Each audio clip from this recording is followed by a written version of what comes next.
तुझा चाललाय अभ्यास, तो करतोय फोटोनिक्सच्या रफ शोध, काहीतरी वेगळंच काहीतरी लिहितोय, त्याचा प्रकार. आणि त्याला माहिती आहे की पॅड जर उचलला तर स्वतः पेन्सिल पण उचलायची आहे लिहिण्यासाठी.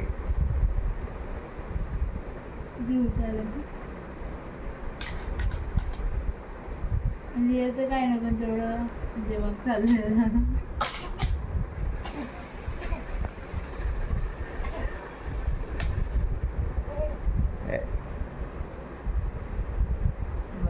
आरामात.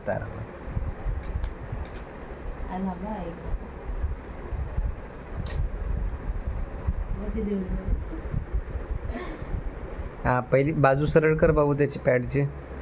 त्याच्याशी काय घेणं पॅडची. हे आहे तेवढं माहिती जरा. अरे बापरे, एवढा आनंद. बस.